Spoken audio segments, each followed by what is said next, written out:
beat 'em ups this gen. Part 5. Number 1.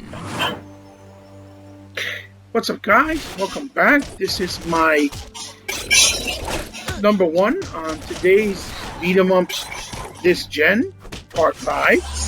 And as you can see in front of you, this is none other than Ruby Grim Eclipse. Now, Ruby was an anime that was created over there by the guys at Booster Teeth, and they are the guys that used to do those shorts with Halo, with the inside graphics of the Halo game. And the game was created for their channel, or I believe in partnership with someone else. And it's about 4 girls that have powers. I think they're witches. And this is a 3D beat 'em up in action adventure with open world, where levels that are pretty big and vast, where you fight the creatures that are based from the series, and it has a story. And the gameplay, surprisingly enough, is very, very good and very fluid. It's a 4-player co-op game. I don't remember if you could play it online 4 players or only local, but it does have the character selection, characters that you can unlock and you can buy as a pack, DLC pack.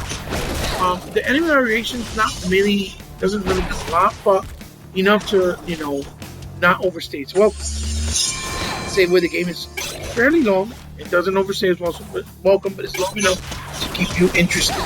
And the gameplay is extremely fluid. It's a lot of fun. You have an upgrade system, and you level up, and if you level up, you get obviously more stronger and access to better moves and powers. The anime is mixed with a little bit of realistic and the anime style. I recommend it. Number 2. Here is my number 2. This is actually a game called Moonfall Ultimate, and it's a game that feels a lot like the old school Dungeons and Dragons by Konami, but more simplified. It has some nice graphics because it looks like water paint, but it kind of feels also like the cheaper side of scale as far as budget.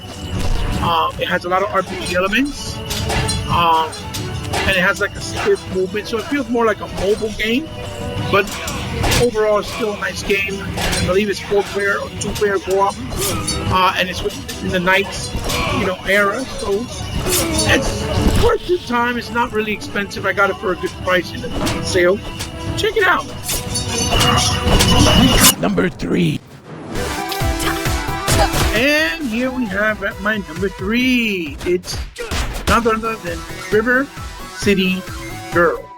Now, River City Girls is a spiritual successor and sequel to the old River City Ransom back in the day of the NES era. And the game, as you can see here, I'm pulling it. You see it has like little hints of what they tell you how to play the game, like tutorial. It shows you the characters from the original game with the pixel style. And the difference in this game is you start off playing as high school girls, and they're trying to keep their boyfriends, or guys that think or act like they are their girlfriend, and really they're not, but they go out and try to save them anyway. And it's really deep combat because it has a lot of skill tree that you have to build up, and you have to go up in order to get to access certain moves, buy certain moves, and shop to buy them.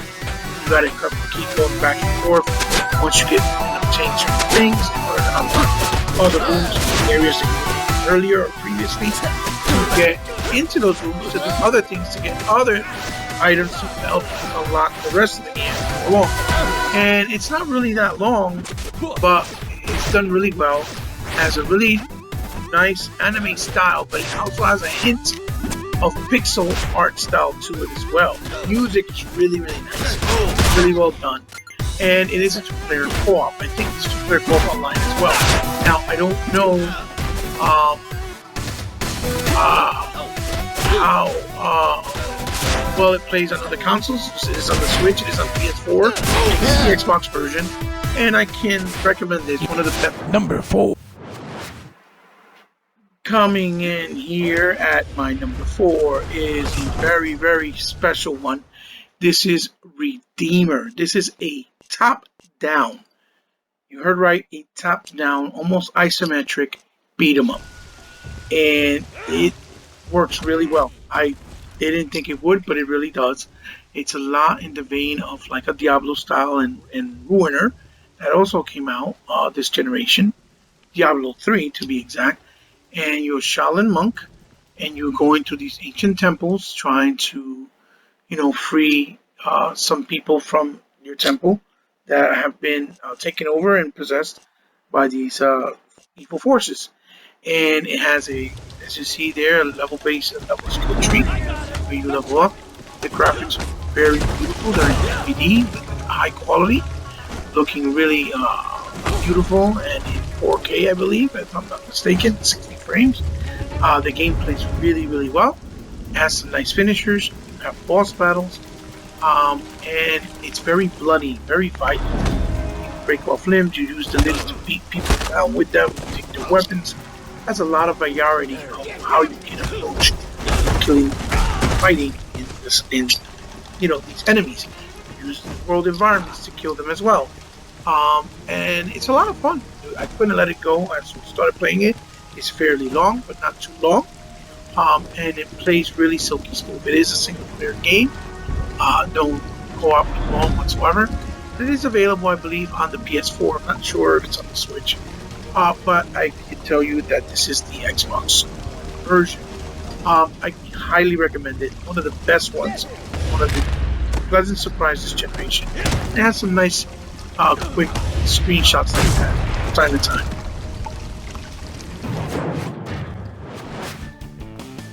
Okay, guys, and coming in at my number 5, and certainly not least, as the name says it right there, Ben 10, the classic Cartoon Network cartoon, in another exciting new game for this generation. Obviously, because of the style and the artwork and the aesthetics of the game, it's not going to look like the next generation title, let's say like in the vein of a Gears of War, but it's a fun, family, wholesome beat 'em up, a fun factor and play ability, right? With family and by yourself. It is a single player game, but it has all the characters and all its alter egos that give them different attributes and powers that you switch on the fly with that weapon wheel style system that it has. And it's very simplistic in art in the graphics department. It has the anime style with the characters, but then it has like 3D rendering in the cartoon look to make it look like a 3D world in the actual levels. It's a fun game so far. I haven't finished it. I'm pretty far along in it because surprisingly it is kind of long. It's very simple in nature. You do some lever things, you unlock some puzzles, but the main core of the game, it's a beat 'em up in its true essence and form. As you can see, you fight hundreds and hundreds of characters all the time. It has a lot of nice enemy variations. And it has quick time events, has kill moves. It's a fun game. It's something you can pick up and play either by yourself or with your kids, and still enjoy it as a beat 'em up enthusiast, right? Because this is what these beat 'em up showcasing is. So I can recommend it. It's fairly cheap. It is physical and it is digital. This is on the Switch and PlayStation. This is the Xbox. The sala is closed. Thank you for watching.